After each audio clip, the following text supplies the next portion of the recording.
une Nissan Versa 2012 à 3300 pièces, ça se peut que dans le livre, elle vaille 4500. Ben, on va aller t'en chercher un peu plus. Encore une fois, cette voiture-là a eu 4 propriétaires. Il y a 4 fois de la taxe qui a été payée dessus.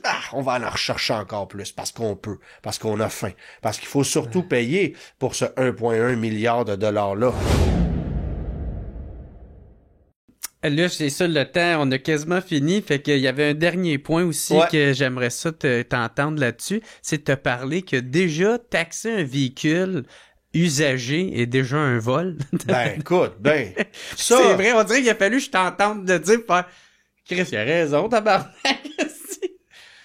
Mettons, là, que, tu sais, n'importe quoi que tu vas magasiner sur Kijiji demain matin ou sur Marketplace. On va dire une belle cafetière Une belle cafetière Bellucci d'occasion. Ouais. Vas-tu payer une taxe dessus? Ben non. Ben non, mais OK, là, tu vas me dire, c'est un petit objet. Bon, parfait. Tu t'achètes un cabanon. Tu t'achètes une chaloupe. Tu t'achètes n'importe quoi, usagé. Pourquoi tu repayerais une taxe dessus? Non, pas. Les voitures, 2, 3, 4 fois, chaque fois que ça change de main. Que ce soit évidemment que si ça vient des commerces, là, tu comprends.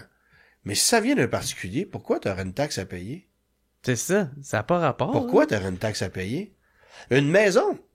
T'achètes une maison neuve, il y a une taxe dessus. T'achètes une maison usagée, payes-tu une taxe? Ben non. Alors pourquoi tu payes une taxe sur une voiture d'occasion? Puis 2, puis 3, puis 4, puis là, attends un peu. Là, j'ai envie de t'amener dans une autre affaire de la SAC qui n'a pas d'allure. La SAC a décidé d'établir des valeurs pour les véhicules d'occasion.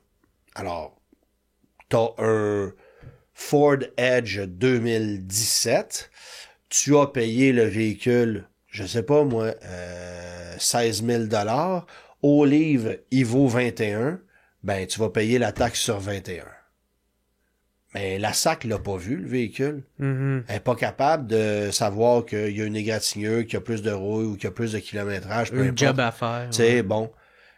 Mais ce qu'on s'est rendu compte beaucoup, là d'abord, depuis le 1er janvier 25, on évalue les véhicules qui ont 14 ans et moins. Donc, on va chercher davantage de taxes sur des véhicules. Au lieu de 10. Au lieu de 10. Fait qu'on va chercher des taxes sur des véhicules qui ont 14 ans et moins.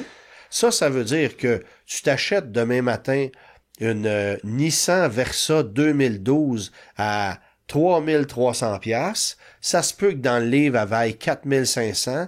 Ben, on va aller t'en chercher un peu plus. Encore une fois, cette voiture-là a eu 4 propriétaires. Il y a 4 fois de la taxe qui a été payée dessus. On va en rechercher encore plus parce qu'on peut, parce qu'on a faim, parce qu'il faut surtout payer pour ce 1,1 milliard de dollars-là. C'est fou toute la... Je trouve ça dégueulasse. Ah ouais, hey man, à quel point est-ce qu'il ambitionne, est-ce qu'il abuse? Si c'est vendu par un commerçant, fine. C'est un commerçant, il y a des taxes à payer. Mais si c'est vendu par un individu, c'est aucunement justifiable. Ça n'a aucun sens. Mais évidemment, à partir du moment où on a décidé qu'il y a des taxes qui s'appliquaient sur un véhicule d'occasion, ben pendant longtemps, il y a des gens qui ont dit, ben moi j'ai payé ce char-là 100 pièces, puis là, ben, tu passais l'auto à 100 pièces, tu payais 7 pièces de taxes, tu sais.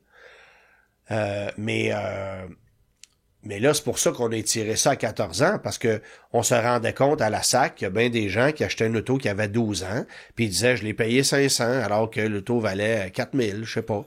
Puis les gens réussissaient à s'en sortir un peu comme ça. Ben, Chris, puis bon pour eux autres. Il y a bien des gens, attends un peu, il y a des gens qui ont passé des voitures à prix plus bas comme ça, ils se sont fait enquêter, puis ils se sont fait retaxer des montants par la suite. Mais tu sais, un gars, là, puis là, je pense à un type que j'ai connu qui avait acheté une vieille Porsche 944 à un moment donné, puis qui avait passé l'auto à 1000 pièces. Là, probablement que le fonctionnaire a une Porsche à 1000 pièces, ça se peut pas. Il est allé voir combien ça vaut une Porsche 944. Il a demandé une évaluation de la voiture, puis finalement, ben l'auto valait 11 000 pièces, puis le gars, il a dû payer les taxes sur 11 000. Mais ça a coûté en temps d'homme, enquêter pour aller chercher un montant comme ça, puis il multiplie le nombre. Tu sais, c'est ça. Les mathématiques sont jamais calculées. Mais encore une fois, c'est taxé. Ah ouais, tout le temps, C'est comme si on pouvait pas avoir un répit. Ça existe pas, on peut là. pas avoir un répit en quelque part, non, là. tu peux pas. Même si tu trouves une petite faille, nous, le petit consommateur, petit citoyen, tabarnak, au lieu qu'ils se calissent la tête, man, allez donc réfléchir à comment bien installer un bon circuit électrique tout partout. Non.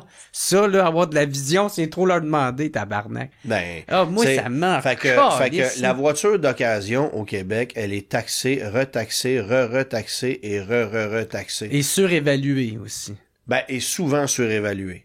Mais tu sais, c'est ça. C'est qu'en plus, on a simplifié les barèmes. Ah, puis là, ils disent, ah oui, mais monsieur, si votre voiture vaut moins cher que ce qu'on dit au livre, vous pouvez aller faire un rapport de dévaluation. Oui, le rapport va coûter 400$, oui. Puis moi, je vais perdre un après-midi pour aller faire dévaluer mon auto pour arriver ici et payer moins de taxes. Ouais, c'est ça. Tu sais, on est là, mais c'est unique au Québec, ça. Ça existe pas ailleurs, là. Puis c'est supposé être un service aux citoyens. Ouais. Ah, on leur rend service pas à peu près. Hey. Ça pour vrai, c'est un véritable scandale. C'est comme la fameuse plaque, la plaque personnalisée qu'on a au Québec, là. Tu sais, quand on a amené la plaque personnalisée, ça existe depuis la nuit des temps dans d'autres provinces puis aux États-Unis, puis on ne l'avait pas au Québec. Fait que finalement, au Québec, on a dit, on peut avoir une plaque personnalisée. Puis il y a des gens qui aiment ça, écrire Nancy ou peu importe c'est quoi sur leur plaque d'immatriculation ou un message comique ou peu importe c'est quoi. Parfait. Alors, cette personne-là est prête à payer 250$ pour avoir une plaque personnalisée qu'elle pourra conserver. Excellent. Mais ce qu'on t'a pas dit, c'est qu'on va te facturer 38$ par année pour avoir le droit de posséder cette plaque-là. Qu'elle soit sur une voiture ou pas. Disons que ta Honda Accord, t'as décidé d'écrire le mot Honda sur ta plaque, puis t'as payé ta plaque 250$, puis à chaque année, on t'envoie une facture de 38$.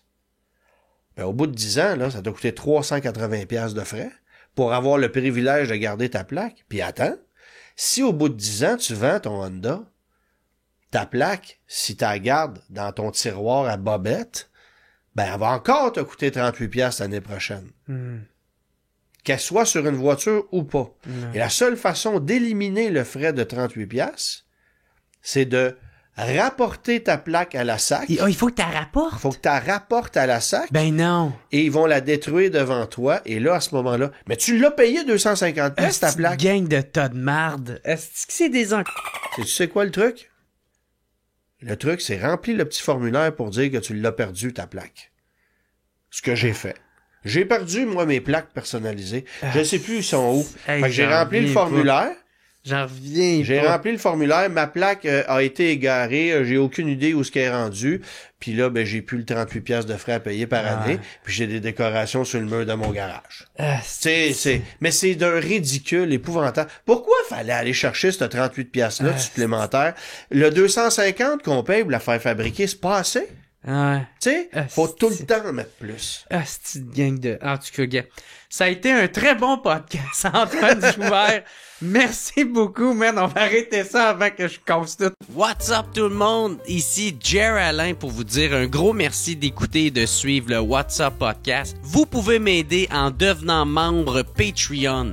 Il y a plein de sortes de forfaits. Il y en a à 3, il y en a à 4, d'autres à 15, puis d'autres à 25. En plus de m'aider financièrement, vous allez pouvoir voir les épisodes d'avance et pas besoin d'attendre qu'ils sortent en ordre chronologique. Devenez membre au patreon.com/whatsuppodcast. Sinon, gros merci tout le monde de me suivre, c'est super apprécié. Passez une excellente journée.